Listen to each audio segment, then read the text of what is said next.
रविंद्र ढुल साहब है, कांग्रेस की ओर से अपनी बात रखेंगे। इसके अलावा हमारे साथ दीपकर्ण सारण साहब हैं जो कि जेजेपी के वरिष्ठ प्रवक्ता हैं, अपनी बात वो भी रखने जा रहे हैं। और पूर्व पत्रकार भी, पत्रकारिता के गुण उनके अंदर आज भी हैं। दीपकमल जी, मैं आपके पास ही आऊँगा। आप पत्रकार भी रहे हैं और आपने बहुत बजट देखे हैं, बहुत बड़ा अनुभव आपका पत्रकार के तौर पर भी रहा है, लेकिन आज आप एक पॉलिटिकल पार्टी से जुड़े हुए हैं। तो मैं आपसे एक रिएक्शन लेना चाहूँगा कि किस तरह का बजट आपको ये लगा। आपने पूरा बजट सुना, बहुत ध्यान से सुना, और अब तो पॉइंटर्स भी सबके सामने आ चुके हैं, किस विभाग को क्या मिला वो अलग बात है। लेकिन जो उम्मीद थी, जो आस थी, उसके मुताबिक क्या आपको लगता है कि ये बजट वाकई में कह सकते हैं हम कि हाँ, ये मेरिट वाला बजट है, जबकि भूपेंद्र हुड्डा तो 0/0 दे रहे हैं इसको? देखिए, बजट को तो समझना इतने मिनटों का काम नहीं है। मैंने कुछ हद तक उसको समझा है, लेकिन मैं मानता हूँ कि अभी भी 50% से ज़्यादा बजट को गो थ्रू मुझे भी होना है। और बाकी लोग भी, अगर कोई ये सोचता है कि वो बजट को सुनते सुनते ही समझ सकता है और सारी चीज़ें एनालाइज कर सकता है, तो ये बड़ी बात है जी। जहाँ तक भूपेंद्र सिंह हुड्डा जी का रिस्पॉन्स मैं अभी सुन रहा था, नेता विपक्ष हैं वो, और विधानसभा के अंदर भी और बाहर भी जी, पर्ची पर लिखे कुछ शेर पढ़ने के अलावा और कभी कभी कुछ चुटकुले सुनाने के अलावा वो कौन सी तथ्यात्मक बात उन्होंने बजट सत्र के दौरान रखी है या रखते हैं, ये आपको कहीं मिली हो तो आप जरूर बताइएगा, कहीं ढूंढवा लीजिए रिकॉर्ड में। अगर उन्होंने कभी कोई ऑन रिकॉर्ड आंकड़े पिछली सरकारों के वक्त के और आज के औपचारिक रूप से रखे हों। कहने को राजनीतिक बातें जैसे रैलियों के मंचों पर कही जाती हैं, वही अगर बजट सत्र के दौरान भी कह दी जाए तो ठीक है, टाइम पास हो जाता है उससे भी। और शायरी सुनाने या चुटकुले सुनाने का मकसद ये होता है कि उनकी आड़ में आपको कुछ स्टडी ना करना पड़े, कुछ जो महत्वपूर्ण आर्थिक आंकड़े हैं, राज्य की तरक्की से जुड़े हुए, राज्य के खर्चों से जुड़े हुए, राज्य की इनकम से जुड़े हुए, उन पर दिमाग ना लगाना पड़े। तो इससे अच्छा है कि कोई 2-4 शायरी सुना के निकल लीजिए, कोई चुटकुला सुना के लोगों को हंसा दीजिए और कहिए कि आपने अपना कमेंट कर दिया। अब भूपेंद्र सिंह हुड्डा जी यहाँ पर अभी भी जो आपके सामने बात कह रहे थे, मैं जो सुन रहा था, उसके अंदर भी उन्होंने कुछ चीजें झूठ बोल दी। ये इन्होंने एक नया ट्रेंड पकड़ा है कि कुछ बातें एक तरफा बोलकर और निकल लिया जाए। ये कहते थे 3.25 लाख करोड़ का कर्जा है, इनके प्रवक्ता कहते थे 4 लाख करोड़ का कर्जा है। आप ही के चैनल पर केवल डिंगरा जी ने कई बार 4 लाख करोड़ कहा। आज जब उन्होंने अपनी लाइबिलिटीज जोड़कर 2,42,000 करोड़ रुपए का जो वो कर्जा है और उसके अंदर लाइबिलिटीज जोड़कर जो एक आंकड़ा बताया, ये उसको बिना लाइबिलिटीज का बता रहे हैं। तो ये मुझे लगता है कि अपने कार्यकर्ताओं को थोड़ा सा इसी दायरे में रखना चाहते हैं। कांग्रेस के प्रदेश अध्यक्ष तो ये भी कहते हैं कि हरियाणा में एक बच्चा पैदा होता है तो वो 1 लाख से ज्यादा का कर्ज लेकर पैदा होता है। ये भी खबर तो पर उन्होंने कहा था, खास बातचीत करते हुए। ऐसी ऐसी बातें कह रहे हो। देखिए, इसको किसी भी रूप में आप प्रस्तुत कर सकते हैं। आज के दिन में आपको ये बता सकता हूं कि पर कैपिटा इनकम जो है हरियाणा की जी, वो 2,97,000 रुपया प्रति व्यक्ति पर ईयर है। ठीक है। जो 2014-15 में जब भूपेंद्र सिंह हुड्डा जी की सरकार गई थी तब 1,47,000 थी। 1,47,000 से 2,96,000, पूरा का पूरा 2 गुना, 8 साल के अंदर पूरा 2 गुना हो गया है। 1,47 से 2,96, और जो कि देश की जो औसत है, देश में जो औसत है आज के दिन, वो 1,70,000 पर कैपिटा इनकम है। उससे हम बहुत आगे, लगभग 3 लाख पर हैं आज के दिन। जी जी। तो कुछ और हमारे साथ मेहमान जुड़ रहे हैं। मैं माफ कीजिएगा, आपकी जो बात है अधूरी है, मैं उसको जरूर आगे बढ़ाऊंगा और आपसे फिर से ये सवाल करूंगा और उस पर आप अपनी बात जरूर पूरा कीजिएगा। हमारे साथ रविंद्र ढुल साहब भी इस समय जुड़े हुए हैं, उनसे भी हम उनका रिएक्शन ले लेते हैं। ढुल साहब, आपने सुना कि दीपकर्ण सारण साहब कह रहे हैं कि भ्रमित करने के अलावा विपक्ष को कुछ आता नहीं है, शेर व शायरी कर दें, सोशल मीडिया पर वायरल हो जाए, बस इतना ही होता है, इससे काम थोड़ी चलता है। जी देखिए, शेर व शायरी करने के एक्सपर्ट तो हमारे मुख्यमंत्री जी हैं। शुरुआत से आखिर तक शेर व शायरी करते रहते हैं। उनकी शेर व शायरी के जवाब में हमारी शेर व शायरी आती रहती है। तो पहले अपने मुख्यमंत्री को कहें कि भाई आप सीरियस होकर के, सीरियस नोट पे जा करके वहाँ पर जो है तथ्य के ऊपर बात करें, ना कि शेर व शायरी की बात करें। तो ये तो लेसन मुख्यमंत्री के लिए हुआ। अब आ गई बात उसकी, जब जहाँ तक बात कर्ज की है, तो कर्ज तो बिल्कुल स्पष्ट तौर पर हमारे को अभी तो पूरा बजट एट ए ग्लांस पूरा मैंने भी पढ़ा नहीं है, अभी पढ़ने का प्रयास कर रहा था। तो 62,000 करोड़ का इस बारी कर्ज लिया है, पिछली बारी 55,000 करोड़ का कर्ज लिया गया था।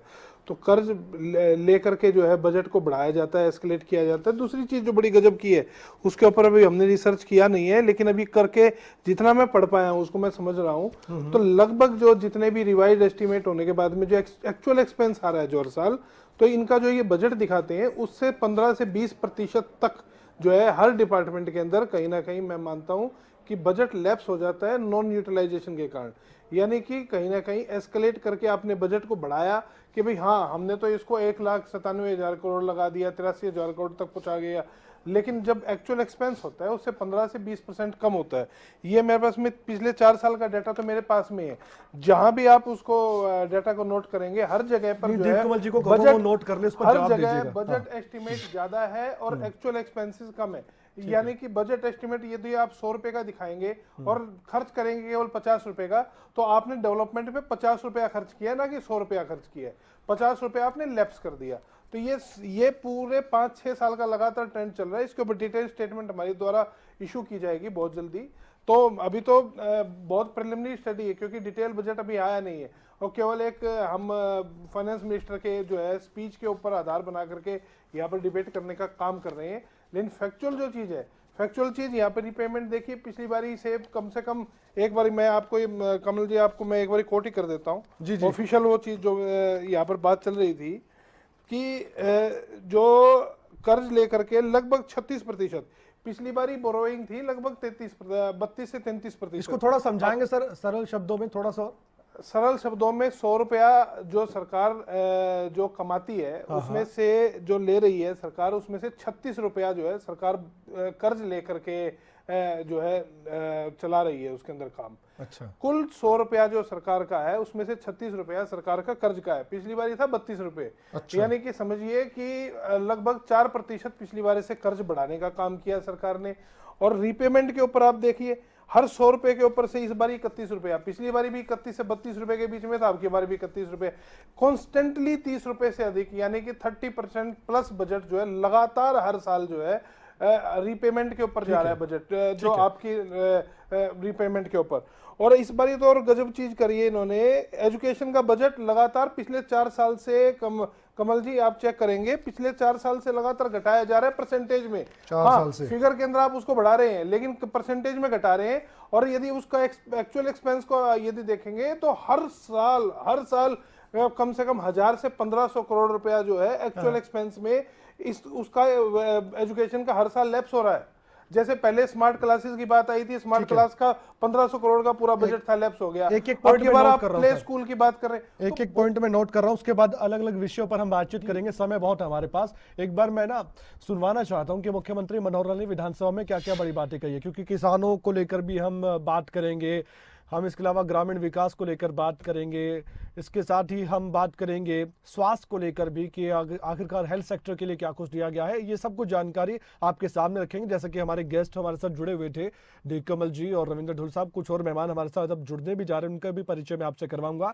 इन सब का कहना है कि हम भी अध्ययन कर रहे हैं। थोड़ा और समय मैं आपको देता हूँ दीप कमल जी, ढुल साहब और बाकी हमारे गेस्ट, ताकि थोड़ा सा और विषयों पर हम गहराई से बातचीत कर सके। विश्लेषण ही कर रहे हैं और इसमें कोई बुराई भी नहीं है, चर्चा करनी चाहिए कि हरियाणा के लोगों को वाकई में क्या मिला है। क्योंकि देखिए विपक्ष और सत्ता पक्ष अपनी अपनी बात कहेगा, लेकिन कोई भी सरकार हो कोशिश करती है कि कुछ ना कुछ जनता के लिए, भलाई के लिए कुछ ना कुछ बढ़िया दे।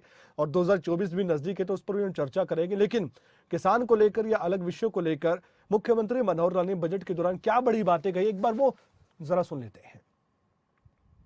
खरीद प्रक्रिया को सुव्यवस्थित करने और सरकारी खरीद की मंजूरी के बाद 48 घंटे में भुगतान के अलावा किसानों को लाभ का सीधा हस्तांतरण सुनिश्चित करने में सक्षम रही है। पिछले 2 वर्षों में सरकार ने कृषि क्षेत्र में क्रियान्वित की जा रही विभिन्न योजनाओं के लिए 428 करोड़ रुपए के अलावा किसानों की फसलों की खरीद के 45,000 करोड़ रुपए से अधिक की राशि सीधे उनके खाते में जमा कराई है। मुझे ये बताते हुए बड़ा गर्व हो रहा है कि कृषि में आय बढ़ाने के हमारे प्रयासों को मान्यता देते हुए भारतीय कृषि और खाद्य परिषद द्वारा हरियाणा को सर्वश्रेष्ठ राज्य कृषि व्यवसाय पुरस्कार 2022 से सम्मानित किया है।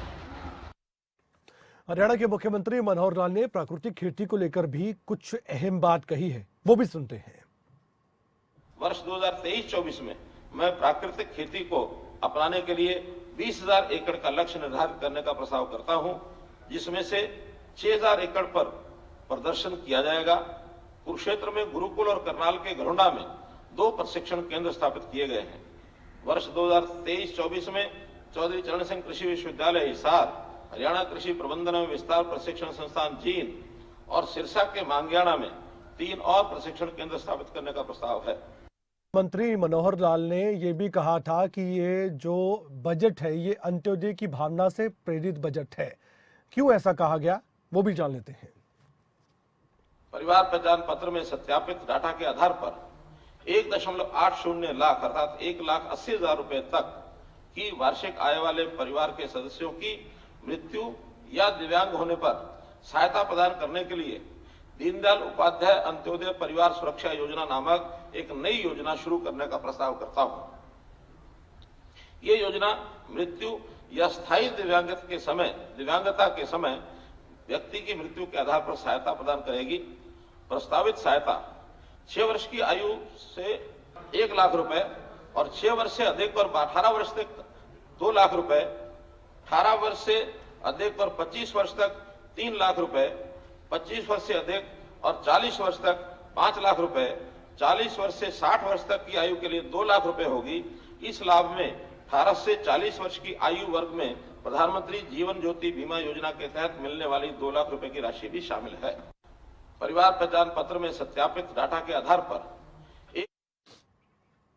तो सरकार की ये कोशिश है कि अंत्योदय पर काम किया जाए, यानी कि समाज में अंतिम पंक्ति में खड़े व्यक्ति तक सरकारी योजनाओं का फायदा पहुंचाया जाए। इस पर ज्यादा फोकस सरकार का हमेशा से रहा है, खासकर इस सरकार का, इस गठबंधन सरकार का, और ये चौथा बजट गठबंधन सरकार का। तो ऐसे में हरियाणा के मुख्यमंत्री मनोहर लाल ने बतौर वित्त मंत्री कई बड़ी बातें कही। आप सोचिए, इतना लंबा अभिभाषण था उनका बजट का, और इस बजट के दौरान उन्होंने जो बातें कही है, कई बार बीजेपी के विधायक, सत्ता पक्ष के विधायकों ने भी खूब तारीफ की है और रिएक्शंस लगातार सामने आ रहे हैं। लेकिन विपक्ष की हम यहाँ पर बात भी कर रहे थे, भूपेंद्र हुड्डा को हमने सुनवाया।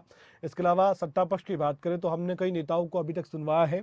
धीरे धीरे रिएक्शंस आएंगे और हरियाणा के उप मुख्यमंत्री दुष्यंत चौटाला क्या कहेंगे वो भी देखना दिलचस्प होगा, क्योंकि उनकी ओर से भी जाहिर तौर पर तारीफ तो की जाएगी, लेकिन फिर भी क्या बातें बताते हैं, वो क्या कहते हैं और विपक्ष को क्या जवाब देते हैं, देखने वाली बात है।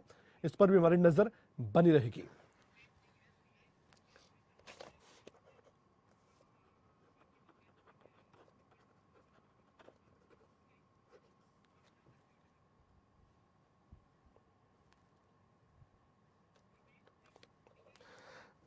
हमारे साथ गुरदीप सिंह सीए जुड़ चुके हैं, हमारे साथ कृष्ण ढूल साहब बीजेपी के प्रवक्ता जुड़ चुके हैं, रविंद्र ढूल साहब कांग्रेस के प्रवक्ता पहले से जुड़े हुए हैं, दीपक सारण साहब भी हमारे साथ जेजेपी के प्रवक्ता जुड़ चुके हैं। अब ये चर्चा शुरू होती है और तरीके से हम इस चर्चा को शुरू करेंगे वो इसलिए क्योंकि अब रिएक्शन पहला मैं लेना चाहूंगा इस बजट को लेकर बीजेपी से, सत्ता पक्ष से। हमने विपक्ष की बातें सुनी। हरियाणा के मुख्यमंत्री मनोहर लाल ने बतौर वित्त मंत्री जो बजट पेश किया है, कृष्ण ढूल साहब, उसमें जो बातें हैं वो ऐसा लग रहा था कि हर वर्ग के लिए कुछ ना कुछ तो, ये तो हम समझ पा रहे हैं। जैसे कि दीप कमल जी ने भी कहा था कि वो निर्दयी इंसान होगा जो सब कुछ सुनकर इसका अध्ययन कर ले, लेकिन फिर भी जो बातें समझ में आई उसके मुताबिक यही कहा जा रहा है सत्ता पक्ष की ओर से कि हर वर्ग के लिए कुछ ना कुछ इस बजट में है। लेकिन विपक्ष ने तो अपना फैसला सुना दिया है। भूपेंद्र हुड्डा, नेता प्रतिपक्ष, पूर्व मुख्यमंत्री, ये कहते हैं कि जीरो है, बजट तो जीरो है। अब अगर भूपेंद्र सिंह जी हुड्डा ये कह देंगे कि ये बजट तो बेमिसाल है, तो फिर वो जनता के सामने जाकर के क्या कहेंगे? तो उनको तो अपोजिशन करनी ही करनी है। और 1, 2 नंबर 3 नंबर तो दे देते हैं, तो उसमें से जीरो ही बता रहे हैं। बिल्कुल कोई बात नहीं जी, हमें जीरो उनकी स्वीकार है, जनता के सामने जाना है। अच्छा। अब जनता के सामने जाएंगे और जनता को ये पता है कि भाई किस प्रकार का हमने बजट दिया है और किन किन क्षेत्रों को छुआ है। और भूपेंद्र सिंह हुड्डा जी तो वैसे ही, जैसे अभी मैं थोड़ी देर पहले कहीं और बता रहा था, अच्छा, कि वहां पर हमारे एक साथी प्रवक्ता ने बताया कि हमने जी 14 गुना बढ़ाया था बजट जब हमारी सरकार थी। तो मैंने उनको बताया कि बिल्कुल बढ़ाया होगा, क्योंकि 32,000 करोड़ का घाटा बिजली बोर्ड में छोड़ा था, 14,000 करोड़ का घाटा हुड्डा के डिपार्टमेंट में था, 12,500 करोड़ का घाटा HSIDC में था, परिवहन घाटे में था, टूरिज्म घाटे में था। ये सारी अस्पतालों में एक्सरे मशीन तक नहीं चलती थी, पैरामेडिकल स्टाफ नहीं था, डॉक्टर नहीं थे। तो पुरानी बातें हैं। अब अगर पिछले 8 सालों में हरियाणा बदला है तो आप खुद देख रहे हो, प्रदेश की जनता देख रही है। हमने रोड बनाए हैं, हमने इंफ्रास्ट्रक्चर बनाया है। अभी पीछे एक साथी ने बताया कि हरियाणा में कुछ डेवलपमेंट हुई, 12,500 करोड़ रुपए मारुति इन्वेस्ट कर रही है खरखोदा में आकर के। और KMP और KGP 10 साल में हुड्डा साहब के सरकार में बना ही नहीं था। हमने तो उसको तो पूरा किया ही किया। उसके अलावा जो 6, 7, 8 जिले, जींद, कैथल, भिवानी, चरखी दादरी, महेंद्रगढ़, ये जो जिले एक हिसाब से चंडीगढ़ से कटे हुए थे, इनके बीच में से भी अभी इतना सुगम रास्ता बनाया है कि आज हरियाणा में कोई आदमी अगर महेंद्रगढ़ से चल करके चंडीगढ़ आना चाहता है तो वो सुबह आकर के शाम को अपने लेकिन काम ये बात क्यों होती करके है घर फिर पहुंच जाता विधानसभा है। में कि गड्ढे ही गड्ढे हैं, बस गड्ढे ही दिखाई देते हैं? नहीं, भर दिया गड्ढे हमने सारे, अब हम कोई नहीं कह रहे गड्ढे। परसों तो गड्ढे थे मैसेज हमारे पास, पिछली योजना में बहुत भारी गड्ढे थे, उनको भर कल की करके कार्यवाही में भी अब मैं सड़क सुन रहा पे था। स्मूथ गाड़ी चलती है। अब आपको कहीं कोई गड्ढा नहीं आता, ऐसे हाईवे हैं चाहे आंख बंद करके गाड़ी चला लो। अच्छा। जिस प्रकार से हमने, आंख बंद करके ना चलाएं सर, ऐसे सलाह तो मत दे कम से कम। नहीं मेरा भाव है ये, हाँ। आंख बंद करके चलाएंगे तो निश्चित तौर पर एक्सीडेंट होगा।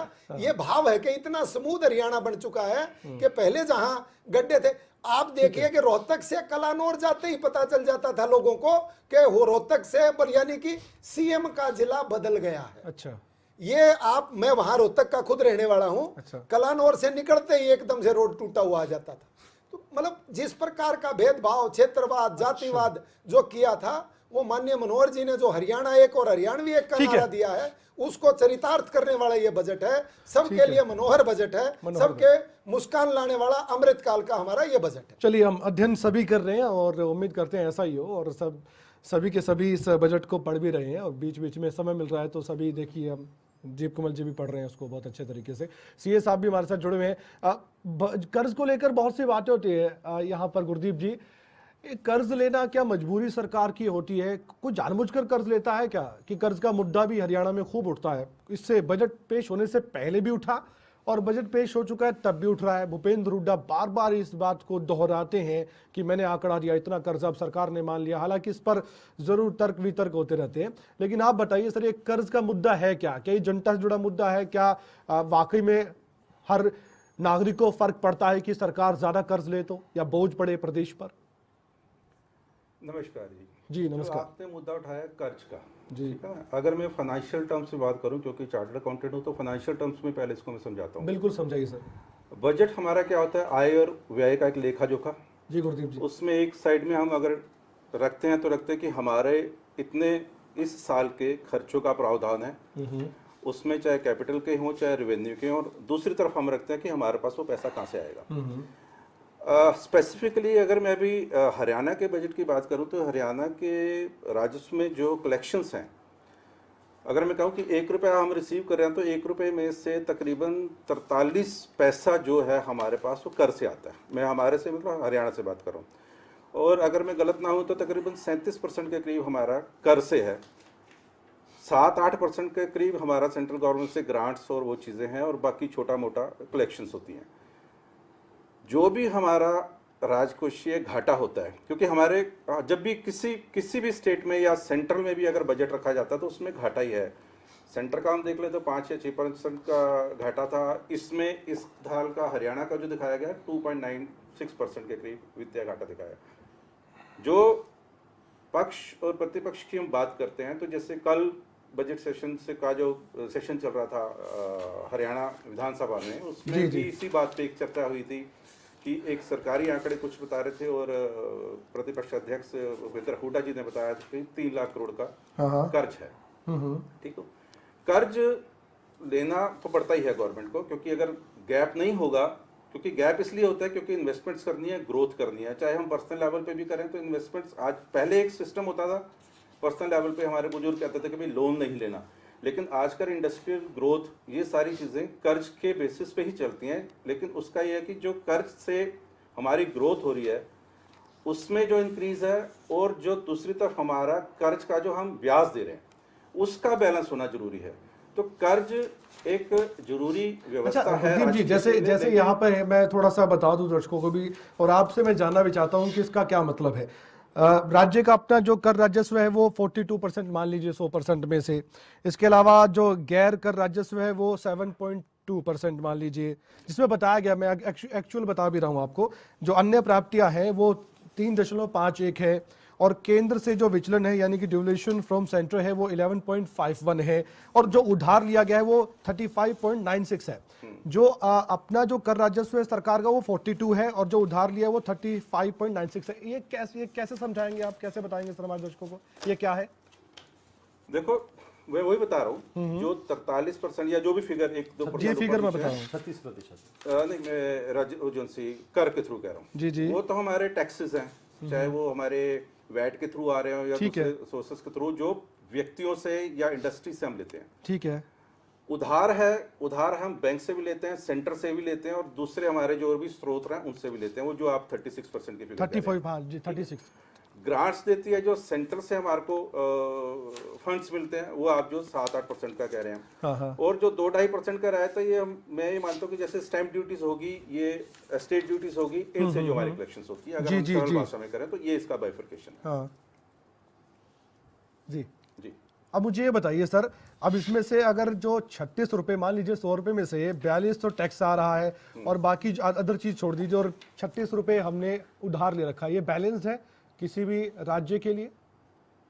नहीं, ये थोड़ा सा ज्यादा है, ज्यादा आपको लेकिन ये स्टेट लेवल पे अलग अलग पैरामीटर्स पे देखें तो एवरेज इतना आता ही है। मेरे ख्याल पंजाब में शायद इससे थोड़ा सा ज्यादा ही होगा। जी जी जी। मेरे को फिगर की जानकारी नहीं है, ठीक लेकिन है। जो अभी ठीक है सुना ठीक है ठीक है। ढुल साहब, आप बता रहे थे कि सरकार के बजट में कमियां हैं, खामियां हैं, आप कह रहे थे, आप एक्सप्लेन कर पाएंगे कुछ मुद्दों के साथ, कुछ विषयों के साथ कि क्या कमी और खामी आपको अभी तक लगी है, आपने जो अभी तक देखा है? कर्ज के मुद्दे से आगे हम बढ़ते हैं, हेल्थ सेक्टर की बात करें। सरकार का ये कहना है, सरकार का ये मानना है कि हम हर व्यक्ति के स्वास्थ्य का ख्याल रख रहे हैं, इसके लिए हमें चाहे विपक्ष के सवालों का सामना करना पड़े, हम करने के लिए भी तैयार है। और जो बजट पेश होने से पहले भी कहा गया था कि विपक्ष जितने भी सवाल उठाएगा उसका जवाब हमारे पास है। दीप कुमार जी भी दावे के साथ कहते हैं उनके पास भी जवाब है, बस तथ्यों पर बात की जाए। तो तथ्यों पर बात करते हुए आप बताएंगे कि किस मुद्दे पर, किस विषय पर आप सरकार को घेरने की कोशिश अब कर रहे हैं? जी देखिए, मैं अभी यही पढ़ने का मैं फिर से प्रयास कर रहा था। जी पढ़िए। हाँ, मैं भी मैं पढ़ रहा हूं। आपको एक चीज दिखा रहा था कि मैंने आपको इसका तो मैंने आपको बता दिया कि एक्चुअल एक्सपेंसेस क्या, बजट एस्टिमेट। जी। यहाँ पर 3 फिगर है आपके पास में बजट में। एक रहता है बजट एस्टिमेट जिसको बीई कहते हैं, एक जो है रिवाइज एस्टिमेट जिसको आरई कहते हैं, एक एक्चुअल होती है, एक्चुअल एक्सपेंसेस। यानी कि भाई मैंने दावा किया बजट के अंदर कि मैं 2 रुपया खर्च करूंगा, लेकिन रिवाइज एस्टिमेट में मुझे लगा कि मैं 2 रुपये से ज्यादा खर्च करूंगा, तो मैंने विधानसभा से दोबारा से अनुमति ले ली कि मैं इसके अंदर ज्यादा खर्च करूंगा।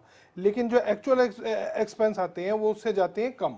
तो मैं जो जिस बेसिक इशू के ऊपर मैं कह रहा हूं कि हम इसके ऊपर एक डिटेल में स्टेटमेंट अभी जारी करेंगे, जब पूरा डिटेल के अंदर बजट के अंदर स्टडी की जाएगी।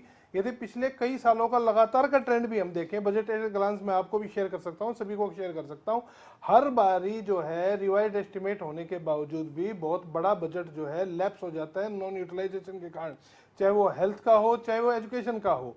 तो उसको ये नॉन यूटिलाइजेशन किसका कारण होता है? वो इसलिए हो सकता है, पहली बात तो कि भी आपने बजट को इन्फ्लेट करके जो है फिगर को बढ़ा करके आपने दिखाने का काम किया कि नहीं जी हम तो इसके अंदर 100 रुपया खर्च करेंगे अब एजुकेशन के अंदर, लेकिन आप खर्च नहीं कर पाए। खर्च आपने किया कितना? 70 रुपया।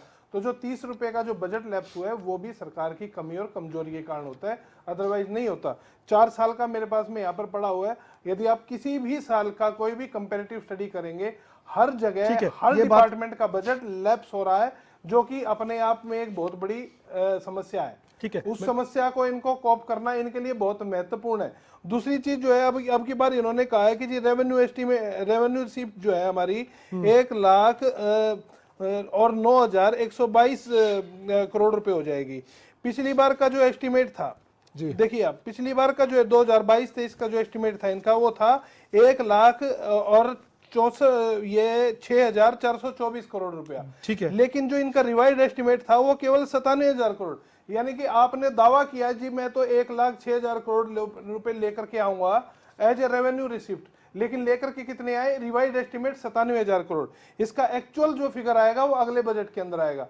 तो आप समझिए कि 10,000 करोड़ का तो रिसिप्ट के अंदर फर्क यहाँ पे सामने दिख रहा है बजट एट ए ग्लांस में इस बार। मैं एक बार पूछ रहा हूं, तो बहुत सारी चीजें हैं, ये जो आंकड़ों की जो बाजीगरी के अंदर जो यहाँ पर किया जाता है, उसकी यदि आप डिटेल विश्लेषण करेंगे तो आपको पता लगेगा कि बजट को कितने नंबर वही हमारे जो दर्शक है वो समझना चाहते हैं। मैं चाहता हूं कि सभी जो हमारे मेहमान हैं और सरल शब्दों में बता सके। तो दीपमल जी आप बेहतर तरीके से बता सके तो आप भी बताइए, काउंटर करना चाहते हैं।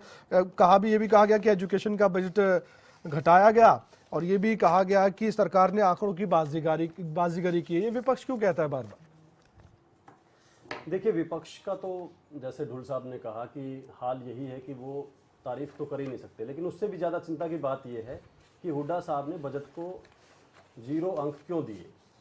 अगर आप किसी पेपर को चेक ही नहीं करेंगे या कुछ पढ़ेंगे ही नहीं तो फिर 0 ही आएंगे। फिर और क्या दे सकते हैं आप? कैसे देंगे 1-2 नंबर? उसके लिए पढ़ना पड़ता है ना। भूपेंद्र सिंह हुड्डा जी से जैसे अभी कुछ लोग संवाददाता बात भी कर रहे हैं, वो कर रहे हैं, उनको गिनी चुनी 2-4 बातें पहले से सोच के आते हैं, 2-4 शेयर पर्ची पर लिख कर आते हैं और बस वो वहां पर उनका सारा विश्लेषण खत्म हो जाता है। जहां तक एक विषय जैसे अभी रिवाइज एस्टीमेट और बजट एस्टीमेट का आया, ये हर साल की परंपरा है, ये ऐसा नहीं है कि कोई इस सरकार ने आके नया शुरू कर दिया है या पिछली सरकारों में बजट्स जो है वो रिवाइज नहीं होते थे, बजट्स लैप्स नहीं होते थे। मैं एक ही आंकड़ा दे देता हूँ 2013-14 का। 2013-14 का जो आखिरी बजट भूपेंद्र सिंह हुड्डा जी की सरकार ने प्रस्तुत किया था, उसमें 21,900 करोड़ रुपए के एक्सपेंसेस जो है वो प्लान किए गए थे, जो कि हुए थे 18,345। तो 22,000 करोड़ का बजट प्रस्तुत करके आप 18,345 खर्च करेंगे तो उसमें से भी 3,500-4 हज़ार करोड़, तो यानी कि लगभग 10%, लगभग 15% जो है वो आपने वहाँ पर भी लैप्स कर दिया। तो ये कोई मतलब वैसा नहीं है, राजनीतिक बातें जितनी मर्जी कह लीजिए, सब चीज़ें ठीक है, लेकिन उसके साथ साथ जो महत्वपूर्ण आंकड़े हैं, जो फिगर्स हैं, जो इकोनॉमी को दिखाते हैं, वो थोड़े से मैं आपको बताना चाहूँगा कि जो फिस्कल डेफिसिट है, जिसका हमारे चार्टर्ड अकाउंटेंट साहब भी जिक्र कर रहे थे, वो इस साल जो है 2.96% रहेंगे हरियाणा के, जो पिछले साल थे 3.29%। और ये कोरोना काल में थोड़ा डिटेल में बताएंगे क्या होता है सर, एक बार दर्शकों को बता दें। फिस्कल डेफिसिट है, ठीक है, जो सरकार जितना जो है वो उसके बारे में विस्तार से तो आप इनसे पूछिएगा क्या चीजें होती हैं, लेकिन कुल मिलाकर जो सरकार जितना अपना इकट्ठा करती है, जितना रेवेन्यू इकट्ठा करती है और जितना फिर उसके बाद खर्चा करने का प्लान करती है, ठीक है, उसके अंदर कितना घाटा है। और वो सेंट्रल गवर्नमेंट ने कोरोना काल में 3.5% की उसकी लिमिट रख दी थी कि 3.5% से नीचे रहना चाहिए राज्यों का, जो कि हरियाणा का 2.96% रहेगा। कि जो राजकोषीय घाटे की बात है, जो मानक है केंद्र सरकार के, वो हम सही नियमित तरीके से काम कर रहे हैं उसके मुताबिक। एक भी, मैं दोबारा से चैलेंज के साथ कह रहा हूं, एक भी पैरामीटर जो रेकमेंडेड है सेंट्रल गवर्नमेंट से, प्लानिंग कमीशन से, आरबीआई से, उनमें कहीं पर भी हरियाणा सरकार पैरामीटर की जो लिमिट है उसके पास भी नहीं है, उसको टच भी नहीं कर रही है। सारे के सारे अच्छे खासे कंट्रोल में है, मार्जिन में है हमारे पास।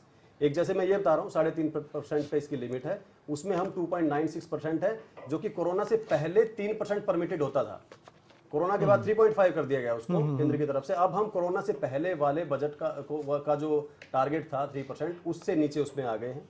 जो हमारा डेब्ट है, जो सरकार पर जो कर्जा है, वो है इस वक्त 25.78%, यानी 26% उसको कह लीजिए। इसके लिए केंद्र कहता है कि 33.3% से नीचे होना चाहिए ये, उसमें हम 26% से भी नीचे हैं।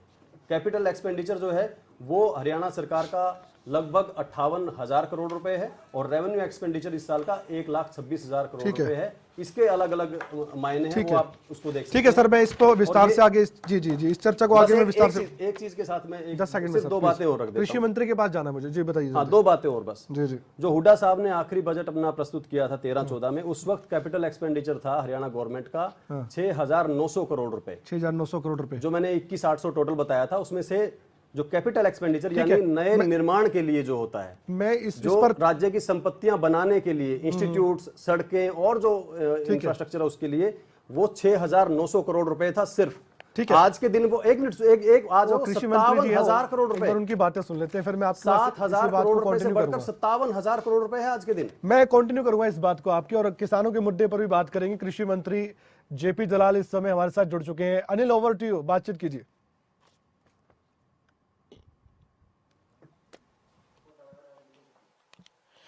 साल 2023-24 के बजट को कृषि मंत्री कैसे देखते हैं? किसानों के लिहाज से इस बजट में क्या कुछ खास है? बात करने के लिए खुद दलाल साहब मौजूद है। दलाल साहब, सबसे पहले मैं सवाल किसानों से, पहले सवाल मैं आपसे गाय का सवाल पूछूंगा, क्योंकि बीजेपी गाय और गीता की बात करती है। इस बार जो गौशाला आयोग के लिए जो बजट रखा है, अपने पहले 40 करोड़ होता था, अब 10 गुना बढ़ा दिया, 400 करोड़। एकदम से इतना 10 गुना बजट बढ़ाने की वजह? देखिए, सबसे पहले तो मैं एक चीज़ कहना चाहता हूँ गाय पालने से पहले कि भारतीय जनता पार्टी की जब से सरकारें आई हैं, मोटे तौर पर टैक्स फ्री बजट आता है। उससे पहले, बजट से पहले व्यापारियों को, किसानों को, आमजन को कपकपी चढ़ती थी, पता नहीं कितना टैक्स लगाएंगे। कांग्रेस की सरकारों में ये होता आया, और अब अच्छे वित्तीय प्रबंधन की वजह से और अच्छे रेवेन्यू कलेक्शन की वजह से बजट बढ़ता भी है, डेवलपमेंट बढ़ती है, जन सुविधाएँ भी देते हैं, बजट की राशि जो है जारी भी होती है, लेकिन टैक्स नहीं बढ़ता। तो सबसे खुशी की बात है कि एक टैक्स फ्री बजट है, और पिछले साल से ज़्यादा 1 लाख लगभग 84,950 करोड़ रुपए का राशि निर्धारित की है। और गौशालाओं के लिए जो गौ सेवा आयोग का हमारा बजट 40 करोड़ रुपए का था, अब 400 करोड़ रुपए कर दिया, 10 गुना। तो मुझे अब उम्मीद है कि जो हमारे किसानों की एक बड़ी समस्या थी कि गौशालाओं में गौवंश नहीं था, कुछ बाहर था, तो लगभग 70-80 हज़ार गौवंश बाहर है, उसको भी गौशाला में ले आएंगे। ये तो चलो गाय की बात होगी, इसके अलावा जो पशुपालन डेयरी विभाग आपके पास है, उस विभाग के लिहाज से बजट को आप कैसे देखते हैं? देखिए, पहले जो उस विभाग का केंद्रीय योजनाओं का बहुत सारा बजट हमारे पास पहले भी आया था। तरह तरह की स्कीमें हैं, पशु के चारा बनाने की स्कीम है, भेड़ बकरी पालने की स्कीम है, सूअर पालने की स्कीम है, गाय भैंस पालने की स्कीम है, बड़ी डेयरी की स्कीम है। और अब जो इस बजट में हमने प्रावधान किया है कि 70 एम्बुलेंस हम अब चला देंगे कॉल सेंटर के माध्यम से, जिसमें डॉक्टर भी होंगे पीपी मॉडम से, और 130 की इसमें भी केंद्र का योगदान है, तो वो भी चालू हो जाएंगी। और हमारे जो बीमा के द्वारा जो है किसानों को सुविधा दे रहे हैं, 100 रुपये में बीमा होता है, 8 लाख के आसपास उनका हम बीमा करा चुके हैं। बागवानी के लिए भी कई नए उत्कृष्ट केंद्र बनने हैं, उत्कृष्ट के हमारे यहाँ बहुत सारे सेंटर हैं, और 3 सेंटर जो है अब नए बनेंगे। एक तो हम यहाँ कोल्ड चेन का सेंटर यहाँ पंचकुला के पास, जो हम पिछले दिनों यूके गए थे, उनके सहयोग से बनेगा। एक मेवात में बनेगा, एक झज्जर जिले में बनेगा। तो किसान के हित के लिए बहुत सारी योजनाएं लेके आए हम, और जो खासकर बाजरे के किसान हैं उनके लिए एक्सीलेंस सेंटर हमारे भिवानी जिले के अंदर बनेगा। और सिंचाई का, नहरों का, ड्रिप इरिगेशन का, तरह तरह की योजनाएं हम लेके। विभाग का ओवरऑल बजट कैसा है? बहुत अच्छा, शानदार बजट है हमारा। जो बजट आपका कृषि विभाग का जो बजट आया है, मैं आपको राशि उसकी बता देता हूँ। पिछली बार रिवाइज एस्टीमेट 5,758 करोड़ रुपए का था, उसको बढ़ाकर 7,342 करोड़ रुपए कर दिया। सिंचाई का 5,109 करोड़ रुपए का था, उसको 6,598 करोड़ रुपए कर दिया। और 500 युवाओं को हम ड्रोन की ट्रेनिंग देंगे। 720 रुपये में 80% सब्सिडी ढेंचा की, ताकि धरती खराब ना हो, उसकी उत्पादन क्षमता खराब हो रही है वो नहीं हो। और 3 नए एक्सीलेंस सेंटर हमने बताए हैं। और 1 लाख एकड़ में मूंग बोने की हमारी वो है। और जो हमारी धरती खराब हो गई है, जो सेम वाली धरती है, उसमें भी 50,000 एकड़ धरती हम इस साल उसको ठीक कराएंगे। इतना फोकस कर रहे हैं, फिर क्यों किसान सड़कों पर आते रहते हैं? क्यों कहते हैं कि एमएसपी को लेकर कानून लाइए? क्यों कहते हैं कि हमारी आमदनी नहीं बढ़ती? ये फिर वजह। देखिए, लोकतंत्र के अंदर हर वर्ग को अपनी अपनी मांग मानने का हक है, और सबसे बड़ा वर्ग किसानों का है इस देश में। और हर कोई पार्टी, हर कोई संगठन नहीं चाहता किसान के नाम पर राजनीति करें। किसान की मांगते हैं, किसान की बात करते हैं, तभी उनको कुर्सी का रास्ता दिखाई देता है। और कांग्रेस ने सोच रखा है कि इस तरह की बातें उठाओ। किसान के हित में उसको कोई फैसला नहीं लेना कांग्रेस को, ना किसान के हित में उसकी कोई रुचि है, कुर्सी के हित में रुचि है, इसलिए किसान की बात करते हैं। एसवाईएल के लिए हर साल 100 करोड़ रुपए रख लेते हैं, इस बार भी प्रावधान रखा है एसवाईएल के लिए। वो पैसा रखा रहता है, एसवाईएल नहर कब बनेगी, क्या होगा? ये तो टोकन वो है, एलोकेशन है। क्योंकि अगर हमारे में फैसला शुरू हो जाता है तो 100 करोड़ को बढ़ा के हम 1000 भी कर सकते हैं, 10,000 करोड़ भी कर सकते हैं। एसवाईएल के लिए हम कोई राशि भी कहीं से भी ला सकते हैं, लेकिन सुप्रीम कोर्ट का जब जो फैसला होगा उसके इंतजार में हम बैठे हैं। और खासकर एक जो पेंशन आपने देखा है कि 2500 से 2,250 बढ़ाई है, ये भी एक जन हितकारी काम है। 65 साल से उम्र के जो ज़्यादा रोडवेज में लोग जाते थे, उनके आधा किराया मिलता था, उसको हमने घटा के 60 साल कर दिया है। तो बहुत सारी कल्याणकारी योजनाएं इस बजट से आई हैं। हुड्डा साहब कह रहे हैं कि बजट में कुछ नहीं है, कर्ज बढ़ता जा रहा है, 2,85,000 करोड़ तो हो ही गया है। हुड्डा साहब को तो दिखाई देगा नहीं, हुड्डा साहब को या कांग्रेस पार्टी वालों को इसमें वो पक्ष है, उनको कहना ही बनता है। उनको तो आप पूरे 8 साल में हमारी कोई एक भी बात पसंद नहीं आई होगी। एक आखिरी सवाल है, सीएम साहब कह रहे हैं कि अंत्योदय का बजट है। एक लाइन में अगर दलाल साहब से पूछें, ये जो बिना टैक्स का बजट है, ओवरऑल एक लाइन में आप क्या कहेंगे बजट को लेकर? सबसे मैंने आपको बताया कि कांग्रेस के वक्त में जब बजट आता था तो घबराहट हो जाती थी, लोगों को नींद आनी बंद हो जाती थी। भारतीय जनता पार्टी के टाइम में जब से बजट आए हैं, ये भूल ही गए कि उस वक्त हर साल हर बजट के दौरान टैक्स लगते थे। ये टैक्स फ्री बजट दिया, कल्याणकारी बजट दिया, एलोकेशन ज़्यादा बढ़ाई, किसानों का ध्यान रखा, बुजुर्गों का ध्यान रखा, उनकी पेंशन को बढ़ाया, और आम जो गरीब आदमी हैं उनके लिए नई नई नीतियाँ लेके आए। बिल्कुल, देखिए दलाल साहब का कहना है कि बजट एक अच्छा बजट है, प्रदेश के हित का बजट है, किसान हो, युवा हो, बुजुर्ग हो, तमाम वर्गों का धन्यवाद ख्याल अनिल इस मोर, आपने ये बजट के बातचीत जरिए की। हमारे रखा साथ कुछ मेहमान जुड़े हुए हैं, एक बार फिर से मैं परिचय करा दूं। कृष्ण ढुल साहब है, बीजेपी के प्रवक्ता है, गुरदीप जी हैं हमारे साथ, चार्टर्ड अकाउंटेंट जुड़े हुए हैं। इसके अलावा हमारे साथ दीपक सारण साहब भी है जो कि जेजेपी के प्रवक्ता है, रविंद्र ढुल साहब है कांग्रेस के प्रवक्ता, और कुमारी जगजीत जी भी हमारे साथ जुड़ चुके हैं, इनेलो की प्रवक्ता। कुमारी जगजीत जी, क्योंकि आप अभी हमारे साथ जुड़े हैं तो आपका भी रिएक्शन में ले लेता हूं बजट पर। अभी हमने कृषि मंत्री जेपी दलाल को भी सुना, उन्होंने कहा कि शानदार बजट है ये जो पेश किया गया है, और हमेशा दावा किया जाता है सरकार की ओर से, इसमें कोई शक की बात नहीं। लेकिन फिर भी बीजेपी अलग तरीके से कहती है, जेजेपी कहती है कि इस गठबंधन सरकार ने जो काम किया वो अभी तक हुआ ही नहीं है प्रदेश में। आपका रिएक्शन क्या रहेगा, आपकी पार्टी का? जगजीत जी। सबसे पहले तो आप सबको मेरा नमस्कार। मेरी वॉइस थोड़ी आपकी कट रही है जी मैडम, क्लियर नहीं है, पर फिर भी मैं एक बात कहना चाहूंगी। बजट हर साल आता है, इस बजट के बेनिफिट्स हमेशा गिना दिए जाते हैं कि इसका ये फायदा है, ये फायदा है। बट मैं एक सिंपल, अभी कृषि मंत्री आपसे जुड़े हुए थे तो कह रहे थे 40 करोड़ से 400 करोड़ कर दिया गया, राइट? जी गौ रक्षा के नाम पे जो इन्होंने बजट पेश किया, या किसानों के नाम पे। मैं एक छोटी सी बात दलाल साहब से यही कहूंगी कि जब बीजेपी आई थी, गन्ने के रेट पे हम हमेशा बात करते हैं, राइट? किसानों को लेकर भी बात करना चाहूंगी, चाहे इनेलो सरकार थी, चाहे कांग्रेस सरकार थी, तो इन्होंने प्रॉमिस किया हम सबसे ज्यादा रेट इनको गन्ने का देंगे किसानों। क्या आज तक इन्होंने दिया? दूसरी बात, ये जब सब्सिडी की करते हैं, जब हम लोग लाइनों में लगकर आज ये किसानों की जब बात करते हैं, अगर बाकी किसानों का आज जो इन्होंने प्रॉमिस किया था कि डबल इनकम कर देंगे, अगर डबल इनकम कर दिए तो आज ही मेरे देश का किसान, हरियाणा का किसान गरीब क्यों है, अगर बजट के इतने बेनिफिट्स इनको किसानों को मिलते हैं। मैं छोटी सी बात कहना चाहूंगी, बजट लोगों को क्या समझ में आता है या नहीं आता है ये एक अलग पॉइंट है, बट द पॉइंट इज जो बजट इन्होंने पेश किया उसकी चीजें, इनका कहना है कि बहुत अच्छा बजट है जो गरीबों को फायदा देगा, चाहे किसान हो, चाहे एजुकेशन हो, चाहे स्टूडेंट्स हो, चाहे जॉब हो। पर क्या पिछले बजट जो इन्होंने पेश किया था, क्या वो सारी जो इन्होंने कमिटमेंट की थी वो पूरी की? क्या सरकारी भर्तियां, आज इन्होंने 65,000, जब इलेक्शन आ गए 65,000 भर्तियों की बात करते हैं, राइट? तो क्या जो पीछे लास्ट बजट में इन्होंने भर्तियां बोली थी क्या वो हुई? इन्होंने पीपीपी के नाम से जो शुरू किया पहचान परिवार पत्र, क्या उससे लोगों को फायदा हुआ? बजट में इन्होंने ये बात कही है, आम लोग इससे परेशान ही हुआ है। हेलो जी जी, सुन पा रहे हैं मैडम आपको, इसलिए आपको सुन पा रहा हूँ कि आपका लंबा रिएक्शन में ले रहा था, और आपने जो मुद्दे उठाए हैं उसमें मैं जी जी, भर्ती, पीपीपी, फार्मर्स, उन लोगों के कटे जी, हैं, प्रोटेस्ट, एक्चुअल में उनके कटे हैं जिनके होने चाहिए। ठीक है, ये बात जब फायदे, गरीब बंदे के फायदे की बात करते हैं, एजुकेशन का सबसे लोअर 14.3, राइट, जो कि मिनिमम 15.23 कहा जाता है, वो भी नहीं है।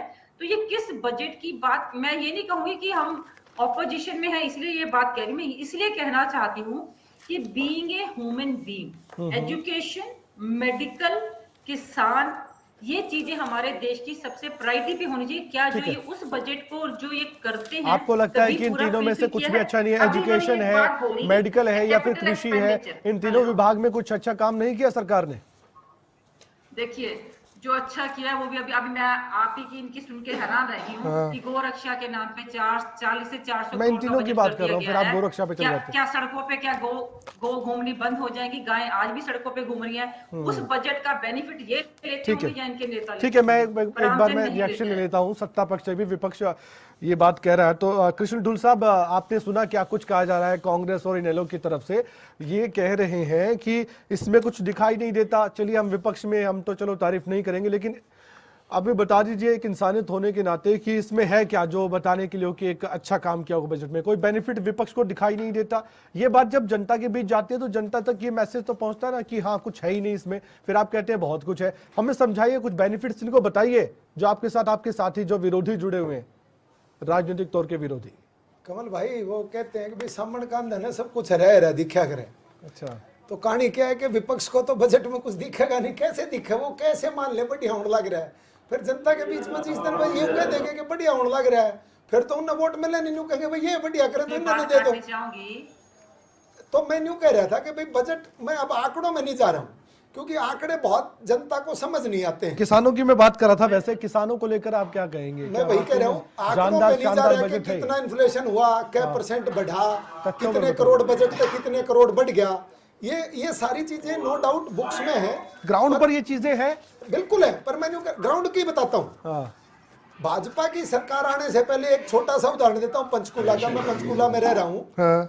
पंचकूला के सिविल अस्पताल की जो हालत थी वो बिल्कुल जर्जर हालत थी, और भूपेंद्र सिंह हुड्डा जी भी यहीं से एक बार किसानों पे बात करेंगे, फिर मैं हेल्थ सेक्टर पे जाऊंगा उसके बाद। हाँ, नहीं मैं पहले एक बार हेल्थ से फिर किसान पे आ जाता हूँ। मैं वैसे बताइए बोलिए। तो मैं ये कह रहा था, वो उस हॉस्पिटल की वो हालत थी कि वहाँ कुछ भी चीज ना डॉक्टर मिलते थे, ना कोई मशीनरी थी। ठीक है।